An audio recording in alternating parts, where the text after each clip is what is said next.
Subscribe करें और bell दबाएं ताकि कोई खबर रह न जाए।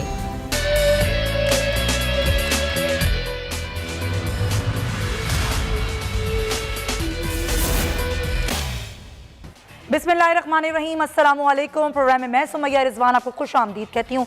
नाजरीन, कोरोना वायरस जो कि पाकिस्तान में तेज़ी के साथ लोगों को अपनी लपेट में ले रहा है। अब तक हमने देखा कि 24 घंटे में ही 435 केस कोरोना के सामने आए हैं। और अगर हम सिर्फ कराची की बात करें तो कराची जहां पर लॉकडाउन में सख्ती भी की गई है, लेकिन लोकली ट्रांसमिट केस बढ़ रहे हैं। और वज़ीर आला की बात भी आपने सुनी, उन्होंने कहा कि कई चीज़ों को खोल दिया गया है, लेकिन एहतियाती तदाबीर ज़रूर जो हैं वो लाजमी रखी जाएँ और ये एहतियाती तदाबीर के बगैर कोई भी काम ना किया जाए। अच्छा, हमने देखा कि डबल सवारी पर पाबंदी तो बहुत ही दिनों से कराची में है, लेकिन अब उसमें मज़ीद सख्ती इस तरह से की गई। 2 रोज़ पहले कि एक और नोटिफिकेशन जारी हुआ कि वो लोग जो कि मुस्तस्ना थे, जैसे ख़वातीन और सहाफ़ी हज़रात या फिर कानून नाफिज करने वाले इदारे जो कि डबल सवारी करते हैं, वो भी अब उनको भी अब इस्तिस्ना हासिल नहीं होगा। ज़ाहिर बहुत सारे लोग हैं जो कि मुख्तलिफ मकामात पर जाना चाहते हैं, पब्लिक ट्रांसपोर्ट वैसे ही बंद है, रिक्शा टैक्सी भी नहीं है, दीगर जो सर्विसेज थी वो भी नहीं है, तो लोग पहुँचे कैसे? इस पर जो लोगों की राय है पहले ज़रा वो मैं आपको दिखा देती हूँ, फिर बाकायदा शो का आगाज़ करेंगे। जी दिखाइएगा।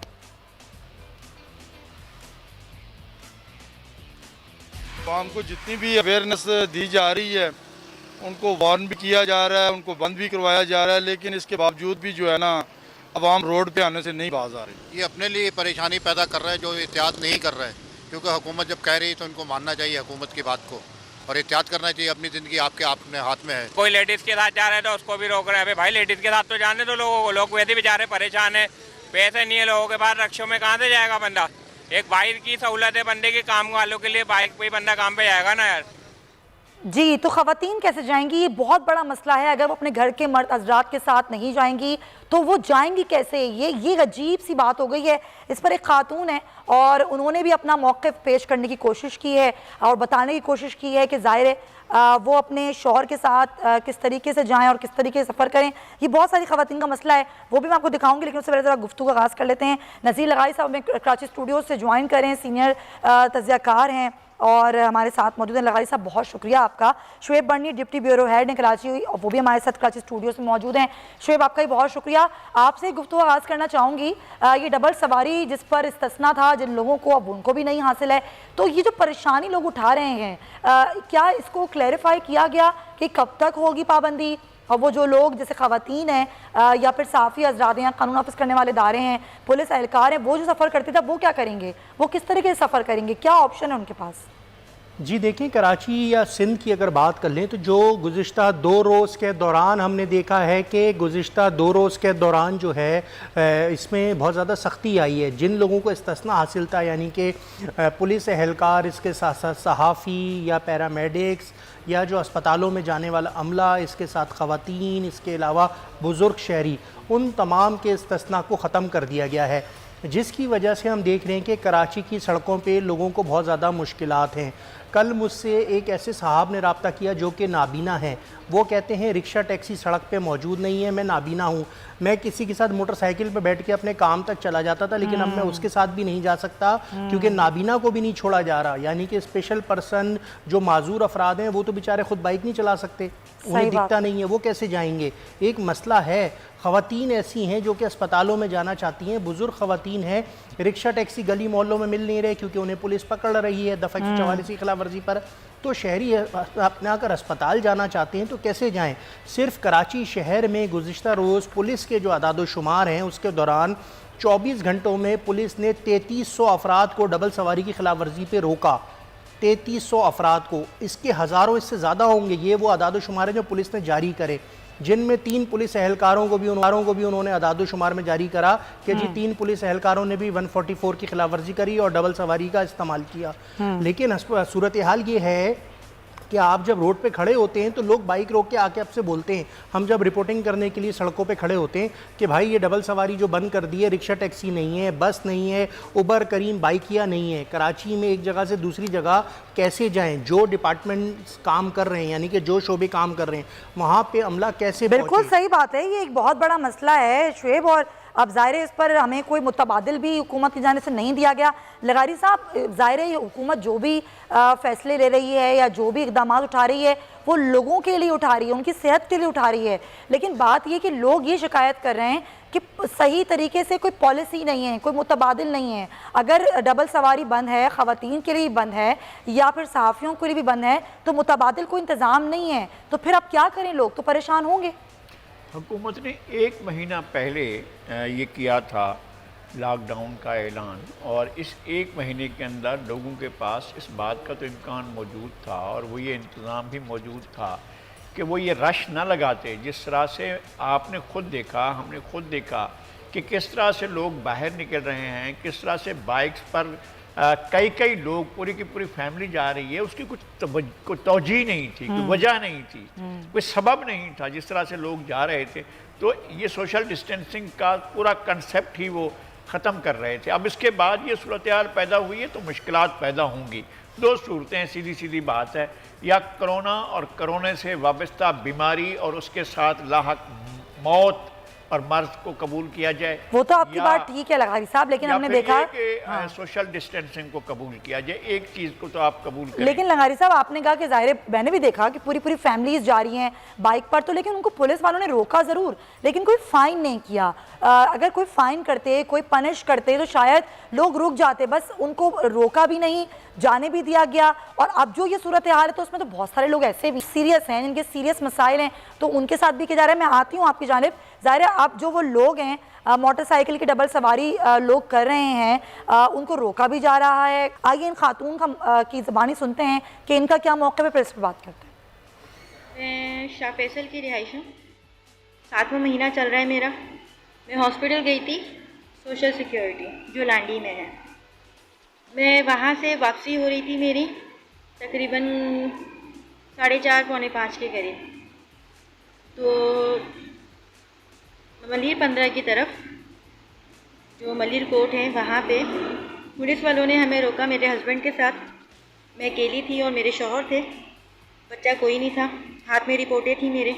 मैंने बताया कि मैं हॉस्पिटल से आ रही हूँ, तो वो मुझसे बदतमीज़ी करने लगे। मेरे शौहर से भी उन्होंने बदतमीज़ी की, क्योंकि हमने बताया कि हम हॉस्पिटल से आ रहे हैं, हमारा हॉस्पिटल ही वहीं है, नाम ही मेरा वहीं लिखा हुआ है, मैं अपनी ट्रीटमेंट के लिए वहीं जा सकती हूँ जहाँ मेरा नाम लिखा हुआ है, और प्रेग्नेंट हूँ मैं। तो अब ये बताएं कि जब प्रॉब्लम्स हैं, कोरोना वायरस सबके लिए है, पुलिस काम कर रही है, मैं उनके काम को अप्रिशिएट करती हूँ, लेकिन उनके साथ करें ना जो मतलब इस काम कोरोना वायरस को मजाक समझ रहे हैं, जो इस चीज़ को नहीं मतलब समझ रहे हैं कि ये वायरस ख़तरनाक है। मैंने अपने आप को जी, तो ये कह रही हैं कि ज़ाहिर है मसला ही ऐसा है लगारी साहब कि एक खातून जो कि प्रेग्नेंट है, उसको अपने हॉस्पिटल जाना है, तो वो अकेले तो नहीं जा सकती, ज़ाहिर है वो अपने खाविन के साथ जाएगी।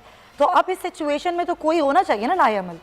ज़ाहिर इसका जवाब मेरे पास नहीं है। मैं नहीं इस बात की वकालत करूँगा कि अगर एक खातून अपने डॉक्टर को दिखाने के लिए, और इस हालत में जो उनकी हालत थी उस हालत में वो गई है और डॉक्टर को दिखाकर वापस आ रही है, और उसके पास कोई फ़ाइल मौजूद है, कोई डॉक्टर की दी हुई कोई रसीद या दस्तावेज़ या कोई चीज़ मौजूद है, डॉक्टर की प्रिस्क्रिप्शन में मौजूद है, तो उसके बाद भी अगर उसको रोका जाता है तो मैं इसकी वकालत नहीं करूँगा। मैं नहीं कहूँगा कि ये बहुत अच्छी बात है जी, बिल भी रोक देना चाहिए, फिर खातून को पैदल घर आना चाहिए, मैं बिल्कुल नहीं कहूँगा। लेकिन बात यह है कि एक बाइक पर मैंने खुद देखा है कि 3 ख़वातीन बैठी हुई हैं और उन्होंने इस सूरत हाल को ज़्यादा ख़राब किया है। जी जी बिल्कुल, आप सही कह रहे हैं। लोग कह रहे थे कि हम बच्चों का कोरोना दिखाने जा रहे हैं, लॉकडाउन दिखाने जा रहे हैं, जिस तरह से लोगों बच्चों को लेकर खाला के घर जा रहे हैं, फूफो के घर जा रहे हैं, और जिस तरह से मुख्तलिफ अपने महलों में जा रहे हैं, आस पास जा रहे हैं, अब भी वो नहीं हो रहा है जिसको लॉकडाउन कहा जाता है। आप कच्चे आबादियों में जाएं, और ये सेंट्रल में जो इशारा किया है वज़ीर आला ने, सेंट्रल में ये फैलने वाला है, इसलिए कि सेंट्रल में बहुत कच्ची आबादियां हैं और वहाँ पर लोग बिल्कुल परवाह नहीं कर रहे हैं इस बात की। पूरे के पूरे लोग, गलियां भरी हुई हैं। बिल्कुल आप सही कह रहे हैं लगारी साहब, लोग बिल्कुल सीरियस नहीं ले रहे, लेकिन इन चंद नॉन सीरियस लोगों की वजह से वो लोग जो वाकईतन मजबूरी के लिए बाहर निकल रहे हैं, फिर उनके लिए बड़ी मुश्किलात पैदा होती हैं शुएब। लेकिन अभी हम फुटेजेस में भी दिखा रहे हैं कि यही पुलिस वाले जो हमारी हिफाजत के लिए मामूर हैं, जो ये कानून पर अमल दरामद करने के लिए मामूर हैं, वही इस कानून की खिलाफ वर्जी कर रहे हैं। वो तो डबल सवारी पर जा रहे हैं, फिर आम आवाम पूछने पर हक बजानिब है ना कि जब हम लोग अपने सीरियस मसाइल के लिए बाहर निकल रहे हैं तो फिर हमें क्यों रोका जा रहा है। देखें, पुलिस वालों की एक मजबूरी तो ये है कि उनकी ड्यूटी है, और अगर वो छुट्टी करते हैं तो उनके आला अफसरान उनसे बासपुरस करते हैं। उनको उन पॉइंट्स पे पहुंचना है जिन पॉइंट्स पे नाके लगे हुए हैं। वहाँ तक जाने के लिए अगर उनके पास बाइक है और वो डबल सवारी का इस्तेमाल ना करें तो वो शायद ना पहुँच सकें। उन्हें अपनी ड्यूटी के पॉइंट्स पर पहुँचना है, और पुलिस में इस चीज़ पर बहुत सख्ती की जा रही है कि पुलिस एहलकार अपनी ड्यूटियों पर वो जिन थानों में तैनात हैं या जिन पुलिस हेडक्वार्टर्स में तैनात हैं वहाँ पहुँचें। गुज़िश्ता रोज़ी ऐसे 1403 अफराद का सिर्फ कराची शहर में चालान हुआ है। ठीक है, पॉइंट टेकन, बिल्कुल आप सही कह रहे हैं शुएब। ये मसाइल हैं कि ज़ाहिर है वो पुलिस एहलकार भी क्या करें, लेकिन अब ये जो हमने एक चीज़ निकाली सिंध हुकूमत ने, फिर ज़ाहिर है इसको देखना भी चाहिए था कि जो लोग हैं वो किस तरीके से अपनी चीज़ों को आगे चलाएंगे। हलीम आदिल शेख साहब हमें ज्वाइन कर चुके हैं पाकिस्तान तहरीक।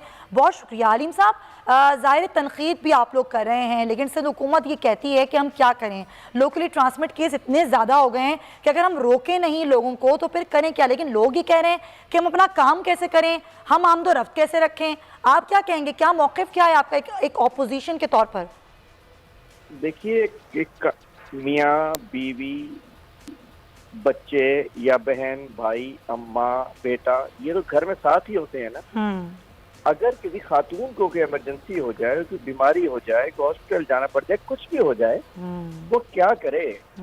या तो एम्बुलेंस सर्विस इनके पास ऐसी होती कि जी 112 कोई भी फोन करते हैं एम्बुलेंस आ जाती। एम्बुलेंस तो अल्लाह के हवाले और इसी के हवाले की हुई है इन्होंने कि जाए ले, तो वो बेचारे कोई भी इमरजेंसी हो सकती है। अब जो लोग घर में हैं, ये रिश्ते तो लाजमी घर में साथ ही होते हैं, अगर होगा तो फिर तो सबको हो चुका होगा। ये लोग, अच्छा 2 लोग जा रहे हैं, अगर पहले जो कर रहे थे कि पकड़ के उनको अच्छे खासे, अगर एक बंदा घर से निकला, वो जा रहा है, उसको पकड़ के मोबाइल में डाला, अकेला जा रहा था, कोरोना से बचता बचा था, 6 लोगों के साथ कोरोना, थाने पहुंचा, 50 बंदे थाने के अंदर, कोई पकड़ा हुआ है, कोई रिश्तेदार है, वो कोरोना, लॉकअप में 20-20 लोग, वो कोरोना।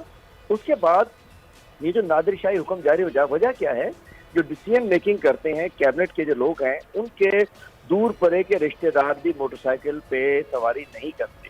ये बड़ी बड़ी गाड़ियों वाले लोग हैं, इनके वोटर भी वो लोग हैं, वहाँ कोई इस किस्म का लॉकडाउन नहीं है। इनको पता नहीं कि ग्राउंड रियलिटी है क्या, क्योंकि मरीज कोई बीमारी, कोई जिएगा, कोई मरेगा तो क्या होगा। हलीम साहब, एक चीज़ और भी, ये लोग ये भी बात करें, पंजाब में केसेस ज़्यादा हैं, सिंध से ज़्यादा हैं, लेकिन वहाँ पर तो इतनी सख्ती नहीं है। सिंध हुकूमत ने तो कब से लॉकडाउन किया हुआ है, केसेस भी वैसे बढ़ रहे हैं, सख्ती भी वैसी ही बरकरार है। क्या वजह क्या नजर आती है आपको इतने सख्त लॉकडाउन की? देखें, पंजाब की आबादी सिंध से मतलब 65% पंजाब में, 6 करोड़ सिंध में, 12-13 करोड़ आबादी पंजाब की है। अगर केसेस ज्यादा है तो रेशो होनी चाहिए, लेकिन सिंध में तो लॉकडाउन क्यों हुई है, फिर मरीज क्यों बढ़ रहे हैं, फिर क्यों केसेस बढ़ रहे हैं। इसका मतलब है कि लॉकडाउन इलाज नहीं है, इलाज भी इलाज है। और मेरे हल्के में जहाँ मैं मौजूद, वहाँ एक फैमिली को पॉजिटिव हो गया, बंद करके चले गए, दोनों तरफ से कनाते लगा के। अच्छा, भी मुड़ के तुम्हें खाना, तुम्हें राशन कौन पूछेगा, मतलब सील कर दिया उनका इलाका। हलीम साहब, मैं आती हूँ आपकी जानिब, आपसे पूछूंगी जो आपके हल्के में हुआ, टेस्टिंग कितनी हुई, ये बड़ा अहम सवाल है। हलीम साहब, अब टेस्टिंग अहम मसला है, आपने कहा मेरे हल्के में भी इसी तरीके से कनाते लगा दी गई, वहाँ पर भी उस इलाके को कॉर्डन ऑफ किया गया, टेस्टिंग कितनी हुई वहाँ पर? टेस्टिंग ना होने के बराबर। जो शख्स एक पॉजिटिव आया, उस बेचारे ने खुद जाके टेस्ट कराया, 2 दिन तक उसको किसी ने पूछा नहीं। अभी तक फर्दर फैमिली मेंबर्स की या उसकी गली वालों की टेस्टिंग नहीं हुई है। सिंध गवर्नमेंट सिर्फ और सिर्फ पॉइंट स्कोरिंग, मार्केटिंग, इल्जाम तराशी, खौफ व हरास फैलाना, नादिर शाही हुक्मनामे जारी करना, उसके अलावा ग्राउंड पर कुछ नहीं कर रही। राशन, हाँ देखिए ना, राशन वो लग रहा है खलाई मखलूक के जरिए खलाई मखलूक को दे दिया गया, ना किसी ने बढ़ते देखा, ना किसी ने। तो उन्होंने कहा हमने अंधेरे में बांटा है, हम तशरीह नहीं करना चाहते इसकी। अरे ट्रक तो दिखा देते हैं, कोई कहीं से लिया, कोई ट्रक, कोई गोडाउन, कोई वेयर हाउस, कहीं आते कहीं जाते, गाड़ियां दिखा देते। मेरा मतलब ये है, और ये जो डबल सवारी है, मैं कहता हूँ बड़ा अफसोसनाक पहलू है। मैं यकीन जानिए, मैंने देखा एक खातून थी, 2 बच्चे उसके साथ थे, उन्होंने कहा जी हमारी कोई बीमारी हो गई है फैमिली में, हम जा रहे हैं, उसकी हवा निकाल दी।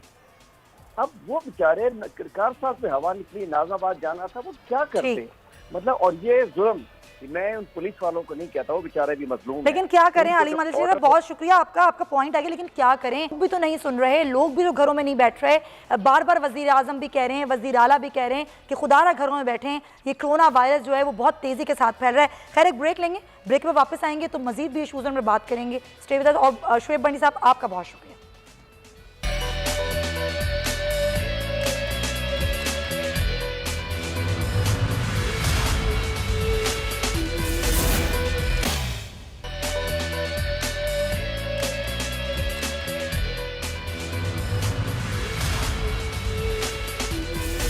Welcome back to the show. और प्रोग्राम के इस हिस्से में हम बात करेंगे कि कारोबार अब किस तरीके से खोला जाएगा। ज़ाहिर है इस पर भी मुशावरत मुस्तकिल हो रही है, एसओपी फाइनल हो रही हैं और बुध तक ये तमाम तर चीज़ें जो हैं फाइनलाइज हो जाएंगी कि किस कारोबार को किस तरीके से और किन दिनों में खोला जाएगा। क्योंकि शायद ये भी हो सकता है कि 2 दिन कुछ कारोबार खोला जाए और 2 दिन कुछ। ये कारोबार खोलना भी ज़रूरी है और एहतियात करना भी बहुत ज़रूरी है।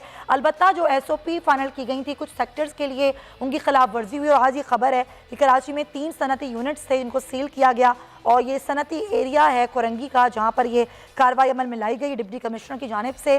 और 2 अदविया साइज कंपनियाँ थीं, मुर्तज़ा वहाब की जानिब से कहा गया कि उन्होंने एसओपी पर अमल नहीं किया, इसीलिए उनको सील किया गया। मुलाजमीन के लिए ट्रांसपोर्ट का गलत इस्तेमाल किया गया और एसओपी के तहत सनती वर्कर्स की गाड़ियों में समाजी फासले को बरकरार रखना था, जो कि नहीं किया गया। लगारी साहब, अब असल मसला ये आ रहा है कि ज़ाहिर कारोबार जब आप खोलेंगे, डबल सवारी बंद है, डबल सवारी आप यूज़ नहीं कर सकते, पब्लिक ट्रांसपोर्ट नहीं है, अब लोग सफ़र कैसे करेंगे? अगर किसी को कारोबार तक पहुंचना है अपने, तो वो जाएगा कैसे? ये एक बहुत बड़ा सवाल पैदा हो गया है और यकीनन यही कंसेंसस इस पर बात भी कर रही है हुकूमत। लेकिन लोग परेशान है, छोटा कारोबारी तबका है, दुकानदार हैं, वो यही सोच रहे हैं कि जब कारोबार खुलेगा तो हम पहुँचें कैसे, क्योंकि टाइमिंग भी बड़ी लिमिटेड होगी।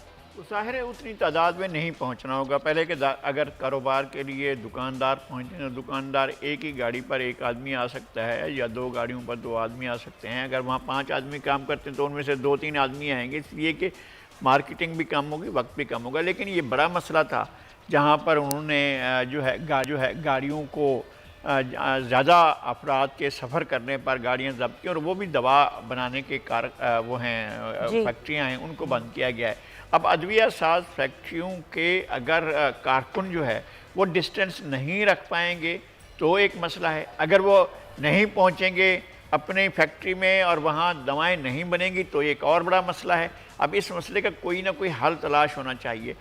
कराची जो है उसका सबसे बड़े हर मसले को उठाएं, जिस मसले को हाथ लगाएं, सबसे बड़ा मसला है पानी, सबसे बड़ा मसला है ट्रांसपोर्ट, सबसे बड़ा मसला है तालीम, सबसे बड़ा मसला है कोई एक मसला है सेहत, सबसे बड़ा मसला है सिक्योरिटी, सबसे बड़ा मसला है हर चीज़ सबसे बड़ा मसला है। एक मसले से दूसरा मसला बढ़कर है। अब ये ट्रांसपोर्ट जिस शहर के अंदर कंसेप्ट ही ना हो मास ट्रांजिट का, वहाँ पर लोग कैसे पहुँचे अपने काम के ऊपर।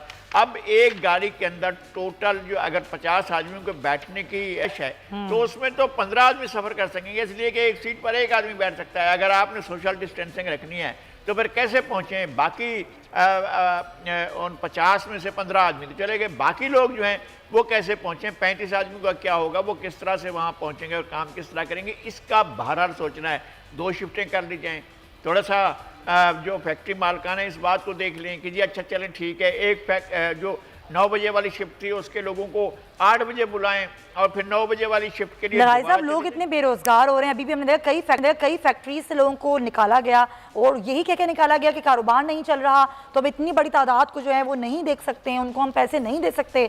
तो अब वो लोग भी तो परेशान हैं, वो बार बार हुकूमत से कह रहे हैं कि हुकूमत तो कह चुकी है अपने लोगों को नहीं निकालेंगे, लेकिन जो बड़े कारोबारी अफराद वो कह रहे हैं हम क्या करें, हम मजबूर हैं, जब कारोबार चल ही नहीं रहा तो क्या किस तरह रखें लोगों को और तनख्वाह किस तरह दें? इसका हल तो कौमें निकाला करती है ना। इस तरह नहीं होता है कि आप मनमानी दे दें।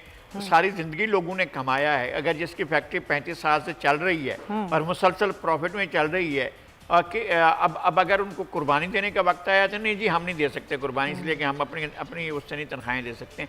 आप इस मसला क्या है, अरबों रुपए कमाए हैं इदारों ने और वो अपने इदारों के लिए चंद रुपए, चंद लाख या चंद करोड़ रुपए खर्च नहीं कर सकते कि उनको अब उनकी ज़िंदगी और मौत का सवाल है, इसलिए कि लोग नहीं पहुंच पा रहे हैं और सोशल डिस्टेंसिंग रखनी है। ये इस तरह का काम हुआ है।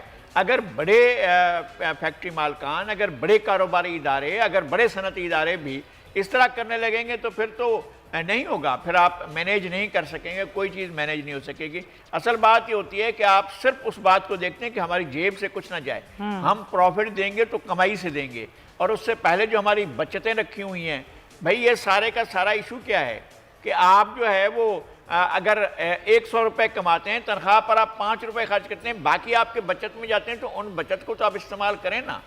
वो तो आपकी बात ठीक है, लेकिन यहाँ पर सारी उम्मीदें हुकूमत से ही होती हैं। अब हुकूमत जो बता रही है और कर रही है उस पर भी लोगों को गुस्सा है। कई तो ये लोग ये भी कहते हैं कि सिर्फ हमारा कारोबार तबाह कर रही है हुकूमत, कोरोना से सिर्फ डराया जा रहा है, कोरोना वायरस है नहीं। अब ऐसे लोगों का हम क्या करें लगारी साहब, हम तो बार बार कह रहे हैं। कोरोना वायरस पाकिस्तान में तो सिर्फ नहीं आया है ना, सही बात है, पूरी दुनिया भर में आया है, 200 मुल्कों में आया हुआ है। कोरोना वायरस से ऐसा नहीं है कि अमवात नहीं हो, अब अमवात लाखों में पहुंच गई हैं। ऐसा नहीं है कि लोग मुतासिर नहीं हैं, अब जो है मिलियंस में पहुंच गए हैं जो बीमार हैं, जो तो ये कहना कि कोरोना वायरस है नहीं, अच्छा अब कोरोना वायरस अगर है ही नहीं तो यूरोप क्यों बंद पड़ा हुआ है, अमेरिका क्यों बंद पड़ा हुआ है, ऑस्ट्रेलिया क्यों बंद पड़ा हुआ है, न्यूजीलैंड क्यों बंद पड़ा हुआ है, दुनिया भर के ममालिक बंद पड़े जिनने एहतियात। लगाई साहब आप बिल्कुल सही कह रहे हैं कि हमें ये समझना होगा। और अभी हम ट्रांसपोर्ट पे बात कर रहे थे कि अब ज़ाहिर ट्रांसपोर्ट, पब्लिक ट्रांसपोर्ट को अगर खोला जाएगा तो किस SOP के तहत खोला जाएगा, इस पर ज़रा बात करेंगे। इरशाद बुखारी साहब हमें ज्वाइन कर चुके हैं, ट्रांसपोर्ट इत्तेहाद के सदर हैं। इरशाद बुखारी साहब, ये आप लोगों की कोई बातचीत हुई हुकूमत से, कोई SOP तय हुई, क्या पब्लिक ट्रांसपोर्ट खोली जाएगी, और अगर खोली जाएगी तो कैसे खोली जाएगी? दीदी ऐसी बात अभी तक तो ऐसी बात नहीं हुई। फिलहाल जो है अभी कल वज़ीर ट्रांसपोर्ट ने हमें तलब किया है, बुलाया है मुलाकात के लिए। SOP तो फिर उसके बाद तय होंगी। मैं ये कहना चाह रहा हूँ कि हमारी जिद नहीं है इस बात से, हम भी समझते हैं इंसान है। मैं सीनियर मोस्ट सिटीजन हूँ कराची का, उम्र सीधा आदमी हूँ, 45-46 साल मुझे हो गए ड्यूटी करते हुए। हम इंसान हैं, पढ़े लिखे हैं, शहर में रहते हैं। इस बात पे जिद नहीं है कि जी हम तो मर रहे हैं और हमें बस ट्रांसपोर्ट खोली जाए। हमें पता है मेरा शोबा बड़ा सेंसिटिव है, वो गाड़ियों में लोग बैठेंगे, उसके लिए 12 SOP तो तय होंगे। मैं ये कहना चाह रहा हूँ कि 1.5 महीने से हमारी ट्रांसपोर्ट बंद है। हमारी कोई खबरगिरी सूबाई हुकूमत ने या मरकज ने नहीं ली। जहाँ लोगों को बांट रहे हैं या दे रहे हैं अच्छी बात है, ताजरों को अगर अलाउ किया गया है या कर रहे हैं तो हमारे लिए भी कुछ सोचें, हमें हमारे कुछ पैकेज दें, इमदादी पैकेज दें अगर मुनासिब तरीके से। तो मीटिंग में आपकी मीटिंग में मिनिस्टर साहब से आपकी क्या बात हुई, इस पैकेज के हवाले से कोई बात हुई? नहीं, अब मिनिस्टर ने कहा 1.5 बजे मुलाकात के लिए बुलाया। अच्छा, कल इंशाल्लाह जाएंगे, उसके बाद आपको आगाह करेंगे। कोई SOP आप लोगों ने बनाई है? ज़ाहिर है लोकल मीटिंग के लिए जा रहे हैं तो कोई होमवर्क तो किया होगा। SOP तो गवर्नमेंट बनाती है, आपने सामने बैठ के SOP बनती है। नहीं, राय तो होगी, दो तरफा होगी, क्योंकि ज़ाहिर है ये बहुत बड़ा मसला है सर। अगर पब्लिक ट्रांसपोर्ट में लोग सफ़र करेंगे तो आप किस तरीके से सफ़र करवाना होगा, आप लोग किस तरीके से SOP बनाएंगे, क्योंकि अगर हुकूमत आपसे कुछ कहती है तो ज़ाहिर है आपकी भी कुछ इस पर बात होगी। दीदी मैं हर चीज हर बात उनकी मानूंगा। अच्छा, पहले मेरा कहना ये है कि अगर फिलहाल मुनासिब नहीं है, क्योंकि ये हमारा बड़ा सेंसिटिव शोबा है, जो है ये जो गाड़ियों का मसला है या गाड़ियों में करीब बैठना, इस बात को मैं समझता हूँ। लेकिन अगर पहली बात तो ये है, अगर मुनासिब नहीं समझते फिलहाल इसको खोलना तो हमें पैकेज दें हमारे ड्राइवर कंट्रोल। तो इरशाद बुखारी साहब, कितना नुकसान हुआ है आप लोगों का इस 1 महीने के लॉकडाउन में? हमारा तो करोड़ों के साथ में नुकसान हुआ जी। लाखों गाड़ियां हमारी जो खड़ी है और पूरे पाकिस्तान में तो बहुत नुकसान हुआ है। हम ये जिद नहीं कर रहे हैं किसी से भी कि जी हम क्योंकि मर रहे हैं तो हमें हमारी वजह से और लोगों को भी मारे। नहीं, हुकूमत का शरई तौर पे, आईनी तौर पे ये तो हक बनता है ना कि हमारी खबरगिरी करे, हमें पैकेज दे। लोगों को जो फंड दे रहे हैं या बाहर से फंड मंगा रहे हैं, यहाँ दे रहे हैं, तो हमें भी तो इंसान समझना, हमारा भी तो पेट है। हैंड टू माउथ लोग हैं, हमारे ड्राइवर कंडक्टर भूखे मर रहे हैं, या आवाम का पता करना सूबाई हुकूमत या वफाकी हुकूमत का काम नहीं तो है। आप कल ये जाएंगे तो जाहिर है अपनी अपनी तमाम तरह सिफारिशात और चीज़ें आप जी, पेश इंशाअल्लाह, करेंगे। इंशाअल्लाह। बिल्कुल सही। शाद बुखारी साहब बहुत शुक्रिया, सदर ट्रांसपोर्ट इत्तेहाद हमारे साथ मौजूद। लगाई साहब ये बात है, चाहे वो कोई भी कारोबार हो, हर शख्स अपने तौर पर परेशान है, लेकिन अब किस तरीके से इतनी बड़ी तादाद को कैटर किया जाए। यहाँ पर तो अभी चंद लोगों को राशन मिलना मुश्किल हो गया। अगर ये वायरस एक लंबा अरसा है, एक लंबी प्लानिंग है, किस तरह होगा? लोगों के बड़े मसाइल हैं। एक तरफ बीमारी मसला है, दूसरी तरफ वो सारे मसाइल हैं जिनको हमने पिछले पाकिस्तान बनने के बाद 73 साल तक नज़रअंदाज किए रखा कि लोगों की गुर्बत दूर की जाए, लोगों को बेहतर तिबी सहूलतें दी जाएँ, लोगों की तालीम पर तवज्जो दी जाए, लोगों के मसाइल हल किए जाएँ, गुर्बत के ख़ात्मे के लिए कुछ किया जाए, ज़राअत में जिद्दतकारी लाई जाए, सनत में जिद्दतकारी लाई जाए, कुछ स्टैंडर्ड जो है लाइफ का वो बेहतर बनाया जाए। हमने इस तरफ तवज्जो नहीं, हमने हमारे अहदाफ थे उनसे पाकिस्तान ने तरक्की हासिल नहीं की है। ठीक है, हमने बड़े कारनामे अंजाम दिए हैं बहुत से शोबों में, लेकिन वो कारनामे आज हमारे किसी काम में नहीं आ रहे हैं और उनसे हम कोई बड़ा अपने सीने पर तमगा नहीं लगा सकते कि जनाब इस वजह से जो है हम अपने आप को बेहतर समझ रहे हैं। दुनिया ने किया है, उसके बावजूद दुनिया मुकाबला भी कर रही है। दुनिया के पास इस तरह के वसाइल भी हैं, वो ट्रिलियन डॉलर्स में जो है वो दे रहे हैं अपने लोगों को, मराद भी दे रहे हैं, सहूलतें दे रहे हैं। दुनिया भर में इस तरह से हो रहा है। ये जिस मुल्क की मैशत का आधा जो वॉल्यूम है वो कर्ज पर हो, वो आगे क्या करेगी? वो आगे क्या करेगी? एक बड़ा सवालिया निशान है। ब्रेक शामिल करेंगे, पॉइंट टेकिंग लगारी साहब प्रोग्राम में, और मजीद भी बात करेंगे इस ब्रेक के बाद। स्टे विद अस।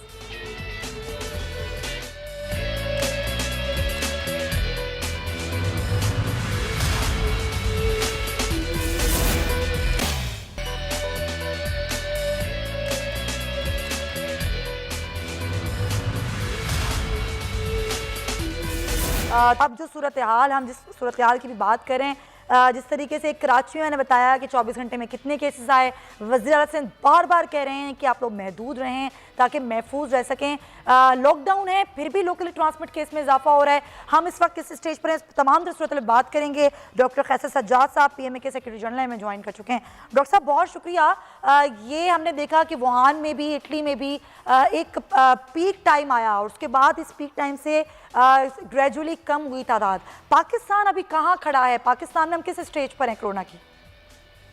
बहुत शुक्रिया। बात सारी ये है कि हमें तो खुद नहीं समझ में आ रहा है कि हम कहाँ खड़े हैं, क्योंकि डे वन से हमने कोई अच्छी स्ट्रेटजी नहीं बनाई है और जो लॉकडाउन का नाम है वो सिर्फ नाम ही है। अच्छा। उसमें अमल दरामद नहीं हुआ है। अच्छा। हमें डर है कि अगला महीना ईद तक कुछ बहुत सारे केसेस में इजाफा ना हो जाए। हमें डर है कि बहुत सारी, जो हम अल्लाह का शुक्र अदा कर रहे हैं कि हमारे यहाँ अब तक 176 अमवात हो चुकी हैं, इसमें मजीद इजाफा ना हो जाए।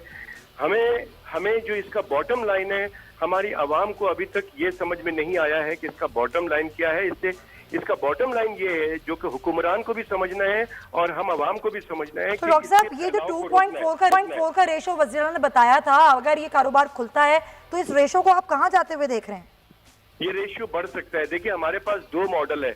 हमें सबसे पहले अवाम को और हुक्मरान को दोनों को समझना है कि only and only the solution is to prevent the spread of this corona virus. इसके फैलाव को रोकना है। अगर हम इस फैलाव को रोकने में कामयाब नहीं हो पाए तो बहुत ही, मैं समझता हूं कि खतरनाक सूरत हाल होगी। बिल्कुल सही डॉक्टर कैसर सज्जाद साहब, बहुत शुक्रिया। वक्त की आपने बड़ी अहम बात की कि अगर अभी हमने एहतियात नहीं की, जो हुकूमत कह रही है, अमल नहीं किया, कि हम बहुत ख़तरनाक सिचुएशन में जा सकते हैं। अभी अगर हम शुक्र अदा कर रहे हैं तो बाद में ये तादाद कुछ की कुछ हो सकती है। जनाब, प्रोग्राम के आखिरी हिस्से में बस एक खबर है जो कि हम डिस्कस करेंगे कि कोरोना लॉकडाउन की वजह से कबायली इलाकों के तलबा और तालबात मसाइल का शिकार हो चुके हैं। इंटरनेट सर्विस के हवाले से chief justice Islamabad high court Athar Minallah की जानिब से कबायली इलाकों को इंटरनेट सर्विस की अदम फराहमी पर यह सख्त नोटिस लिया गया है। खबर क्या है? मियाँ दाऊद डिप्टी ब्यूरो हेड हमारे साथ मौजूद हैं, उनसे बात करेंगे। मियाँ दाऊद की दरख्वास्त जो जमा कराई गई है, इस पर नोटिस लिया गया है, क्या मामला क्या था ये? सुमैया, मामला ये है कि कबायली इलाके से जिसको साबका फाटा कहा जाता है, नमल यूनिवर्सिटी के एक तालिब इल्म हैं मोहम्मद सैयद, उन्होंने chief justice Lahore, chief justice Islamabad high court mister justice Athar Minallah साहब के पास ये पटिशन जो है वो दायर की है, जिसमें उन्होंने इस बात की निशानदही की है कि इंटरनेट की जो फराहमी है वो फंडामेंटल राइट है, लेकिन जो कबायली इलाकाजात में कोरोना की वजह से हज़ारों तालिब इल्म हैं, जो तलबा तालबात हैं जो घरों में बैठ चुके हैं, लेकिन उनको इंटरनेट की सर्विसेज जो हैं वो प्रोवाइड नहीं की जा रही, क्योंकि वजारत दाखिला ने 2016 से इस मामले के ऊपर इंटरनेट की फराहमी के ऊपर पाबंदी लगाई हुई है। आज chief justice Islamabad high court mister justice Athar Minallah ने ऑब्जर्वेशंस तो बहुत पॉजिटिव दी हैं, क्योंकि वो फंडामेंटल राइट्स की फराहमी के ऊपर यकीन रखते हैं। उनकी माजी की जितनी भी जजमेंट्स देखें मिस्टर जस्टिस अतर मुनिल्ला की, तो उन्होंने आइन में जो बुनियादी हकूक़ दिए गए हैं इंसानों को, पाकिस्तानियों को, उनके ऊपर बड़ा उनका इस्तदलाल रहा है और वो बड़ा इस बात के ऊपर यकीन रखते हैं कि हर पाकिस्तानी को बुनियादी आइनी हकूक़ जो हैं वो मिलने चाहिए। ऑब्जर्वेशंस भी मिस्टर जस्टिस अतर मुनिल्ला की साहब की तरफ से जो आई हैं वो बड़ी पॉजिटिव हैं कि हुकूमत किसी भी तौर के ऊपर जो है इस सूरत हाल में लॉकडाउन की जो सूरत हाल है इसमें तलबा को इंटरनेट की फराहमी जो है वो नहीं हो सकती। क्विकली बस क्लोजिंग करनी है जी। एक छोटी सी बात मुझे बता दीजिएगा कि ये फाटा के जो कबायली इलाके हैं, अगर उनका इंतजाम हो गया है खैबर पख्तूनख्वा के अंदर, तो जुरिस्डिक्शन जो है वो पेशावर हाई कोर्ट की बनती है या इस्लामाबाद हाई कोर्ट की? क्विकली मियां दाऊद, क्विकली। ये इस्लामाबाद हाई कोर्ट की ही जुरिस्डिक्शन बनती है, क्योंकि ठीक है, इस्लामाबाद हाई कोर्ट, बिल्कुल इस्लामाबाद हाई कोर्ट के इस्तेहकाक है। बहुत शुक्रिया, मैं आपका भी नज़ीर लगाई साहब, आपका भी। नाज़रीन, प्रोग्राम का वक्त ख़त्म होता है, लेकिन जाते जाते यही कि अपना ख्याल रखें, महदूद रहेंगे तो महफूज रहेंगे। कल मुलाकात होगी, अल्लाह हाफ़िज़।